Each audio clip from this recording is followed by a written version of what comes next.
Il était une fois un Mauritanien, musulman comme il se doit.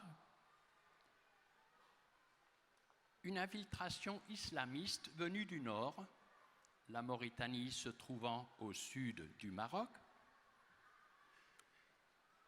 a réussi à convaincre cet homme jeune que ce serait une mission pour lui, à sa taille, que d'aller dans la cathédrale de Nouakchott, capitale de ce même pays, et de supprimer le prêtre qui serait là. Il est vrai qu'il était affiché mission catholique en République islamique de Mauritanie. C'est un peu de la provoque, c'est vrai. Donc, il étudie bien les horaires, le contexte. Il est prêt. Le père René Prévost, de son côté, prépare l'autel pour le sacrifice du dimanche soir. Moi, je devais le rejoindre. Le monsieur entre dans une église où il n'y avait encore aucun fidèle chrétien, car il y en a à peu près 5000 dans ce pays, d'environ 50 nationalités différentes. Donc les immigrés, attention, les immigrés, c'était nous autres. Il s'avance vers l'autel. Père René lui dit « Salam alaikum » et il lui répond en tirant sa machette de dessous son splendide boubou. Voilà, les enfants ne sont pas tous couchés et les plus de 50 ans, il faut respirer un petit peu. Les émotifs, vous êtes prévenus. Donc, René attend un retour et c'est un coup qui lui effleure la tête. Il l'a esquivé, il perdra un œil plus tard. Il lui coupe à moitié le bras, il lui coupe totalement le pouce et ainsi de suite. René a l'énergie pour se sauver. Il sort de la cathédrale. Moi, je sors de mon bureau. Il était l'heure. Et il crie « Venez vite, on me tue !» Ah! Je regarde, j'étais déjà sourd, et je vois René avec son robe blanche, maculée de sang, par terre. « Oh le salaud !» me suis-je dit, c'est du textuel, en voyant l'agresseur. Et je lui saute dessus, j'avais 20 ans de moins. Je lui saute dessus, tout cela se passait le 3 octobre 93, 3 octobre 93, je lui saute dessus et une seconde, 2 secondes après, je rouvre les yeux, mon bras gauche était dans ma main droite, il y avait une petite fontaine colorée là, hein, bon d'accord, et je me dis ton bras est foutu, c'est tout. J'ai enregistré et j'entends « Taillez-vous, planquez-vous, il y a un fou !» Je me barre vers la rue, le type il me poursuit, je lui flanque une chaise dans les pattes et puis là-bas, ben, tout le monde se taillait. Et moi j'étais comme un grand là avec, voilà, d'accord. Une bagnole vient, une grande voiture américaine, on me hisse là-dedans, il paraît que j'y suis pas arrivé tout seul, sur la banquette, en semi-conscient tout le temps. Je dis, madame, je m'appelle Paul Grasser, mission catholique, groupe sanguin A1 positif. Amenez-moi aux urgences. Faites vite, madame, ne rentrez pas par devant, rentrez par derrière aux urgences qui venaient de se déplacer, je le savais depuis 2 jours, pour avoir amené un gosse du fond du désert. Il était moribond et ça m'a valu vraiment, c'est un de ces petits détails qui m'ont valu la survie. Donc l'histoire était assez, même vue de l'extérieur, assez extraordinaire. Bon, je replonge, toujours sur cette banquette, et je vois comme 2 pistes. Une à gauche, tu vas mourir. Les copains vont continuer tout seuls, ça nous arrivera un jour. Pas grave. La piste de droite, il y a encore une chance, c'est à toi de la saisir. Je fais cette option-là. Là, je suis en train de rallonger. Je fais cette option, je plonge dans ma poche, il y a le mouchoir, les clés et le chapelet. Et c'est ça qui m'a sauvé. Non pas le chapelet, mais pour une fois, c'est le mouchoir. Ça a permis de faire un garrot. Voilà. Le chapelet, il a toute une autre histoire que je vous raconterai dans 3 ans, franchement miraculeuse. Mais c'est une autre affaire, mon chapelet de profession religieuse. Je rouvre mes yeux, je me sens en sécurité, ça doit être l'hôpital. Je rouvre encore les yeux, Sœur Colette.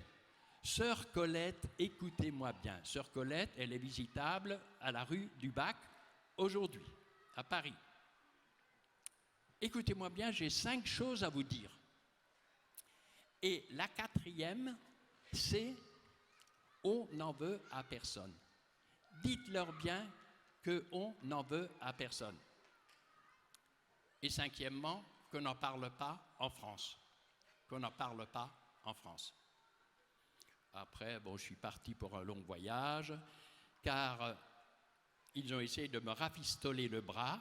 Il fallait savoir, est-ce qu'on veut sauver le bras ou est-ce qu'on veut être sûr de sauver le bonhomme dans lequel il n'y avait plus de sang, pas plus que dans le corps de mon confrère René Prévost, qui a 10 ans de moins que moi.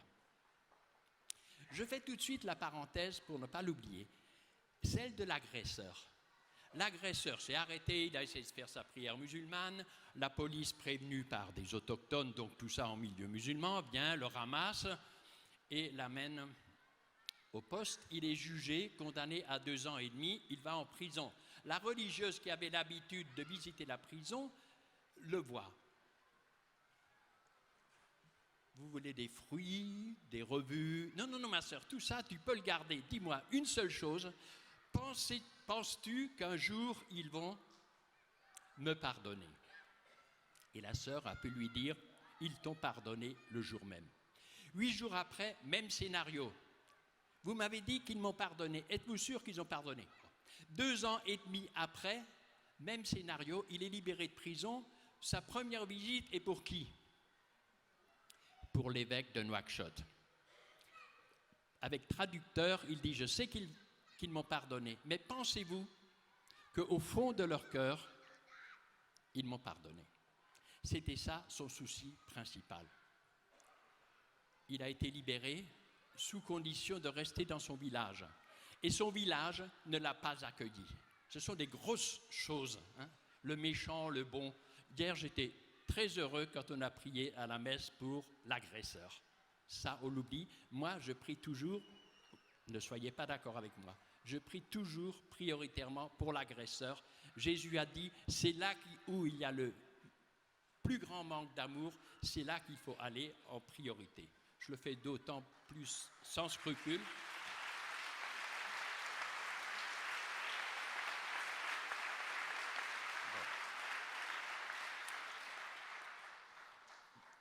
Donc, vous voyez ce petit dégât collatéral, son village l'a rejeté, il a humilié la tribu, il a humilié la religion, il a humilié le pays.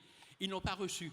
Alors, le gars est parti dans d'autres pays, et mon histoire est tellement belle que par un détour fabuleux, j'ai su qu'il allait recommencer dans un autre pays. Donc, jamais rien n'est gagné. Voilà, j'ai largement dépassé mon temps. À l'hôpital à Paris, on me dit, après 2 jours, René aussi a pardonné. Ah bon? Ben c'est très bien. Donc moi j'ai pardonné, oui c'est vrai, j'ai pardonné. Ce n'est qu'après 1 an que je me suis rendu compte que je n'ai pas pardonné. Je ne lui en ai jamais voulu. J'ai eu une grâce de paix intégrale. René aussi. René l'a traduit en disant « Je pardonne à l'agresseur, qu'on ne lui fasse pas trop de mal dans les postes de police ». Il a dit ça explicitement. Et moi, j'ai dit « On n'en veut à personne ». Mais les deux, jusqu'à ce jour, donc ça remonte à 22 ans maintenant, on a eu cette paix étonnante. Et si j'ai dit « Oh le salaud » tout à l'heure, jamais plus je n'ai eu envie de dire ça. Envie folle de retourner en Mauritanie immédiatement. Finalement, on s'est dit, quel est le bien supérieur de la mission de Jésus-Christ? Retourner dans l'église capillaire, comme je l'appelle depuis 30 ans? Eh bien non, on m'a envoyé dans l'église coronaire. Je me suis retrouvé à Rome, au PSG. Ça veut dire Pontifical Seminaire Gallicanum. Donc voici un beau fruit. Les témoins. Bon, il y en a d'autres. Je me retrouve là-bas, drôle de sport au PSG. Et un jour, le recteur, Bernard, nous dit au père, là, il en faudrait un mardi prochain pour accompagner les grands séminaristes du diocèse de de Nancy, avec le père Guy, pour aller concélébrer avec le pape Jean-Paul II. Personne. Alors moi, je me dévoue. Vous voyez, mon enthousiasme, bon, j'avais déjà vu le pape plusieurs fois, mais un enthousiasme très français de l'époque, je le confesse. Et je dis, bon, je veux bien y aller. Donc je me retrouve un peu comme ça, par je ne sais quelle force, à concélébrer avec Jean-Paul II dans sa toute petite chapelle, 28 personnes maximum. Après la messe, on se retrouve dans sa petite bibliothèque, en cercle. Et il salue chacun particulièrement. Bon, moi je suis là. Il est à côté de moi pour saluer un séminariste. À cette seconde même, et seulement à ce moment-là, chez moi, ça fait pang! Ta lettre, ta fameuse lettre, qui est coincée là, dans le gésier. Mais c'est le moment de la sortir. La lettre, c'est quoi? La lettre, c'est que le 13 mai 81, ce brave pape avait été donc flingué par Ali Aqsa sur la place Saint-Pierre, et quand il s'est rétabli, il est allé voir son agresseur pour lui dire « Mon cher ami, tu es mon frère, je te pardonne ». Bon, ça a fait le tour du monde automatiquement, la meilleure des encycliques, à mon avis, pas de défaut de traduction, tout le monde a compris. Les musulmans en République islamique, où l'islam était très saint à ce moment-là encore, sont venus nous féliciter en disant « Bravo, bravo le pape, là, ça un homme ne peut pas le faire. Ça vient de Dieu. » Donc, quel témoignage, quel impact. Et moi, je me suis dit, je vais écrire au pape en 2 points. Premier point, bravo, il faut tout de même le faire. Et deuxième point, merci. Parce que notre boulot de missionnaire qui paie non, là, aimez-vous les uns les autres, apprenez à pardonner, tout le soin, là, vous nous avez avancé le boulot de 10 à 15 ans facile. Et je voulais lui écrire ça. Après, étant raisonnable, je me suis dit, il ne verra jamais ma lettre, ça ira dans le bureau numéro 5, j'aurai droit à une bénédiction apostolique plus un chapelet, j'en n'en ai pas besoin. Et je ne l'ai pas faite. 1 mois après, il faut que tu la fasses. Puis je ne voulais plus la faire. Il faut que tu la fasses. Tu as eu tort de ne pas la faire. Maintenant, c'est trop tard. Bon. Et cette lettre, je l'ai, là, je touche chacun, je l'ai enquistée, je l'ai ensevelie, je l'ai oubliée, mais ça restait là. Et c'est à ce moment précis du contact physique que me revient cette lettre. Le pape vient devant moi. Alors, je vous vois d'ici, tout comme ça. Moi, c'était le contraire. Je me redresse. Je lui serre la main et je lui dis « Saint-Père, excusez-moi. » Je n'avais qu'une seconde. Hein. « Excusez-moi, j'ai quelque chose à vous dire. En 81, vous nous avez donné l'exemple en pardonnant à votre agresseur. Depuis, nous avons essayé de vous imiter et je lui ai fait un dessin. Voilà. Il a compris tout de suite. Nous avons essayé de vous imiter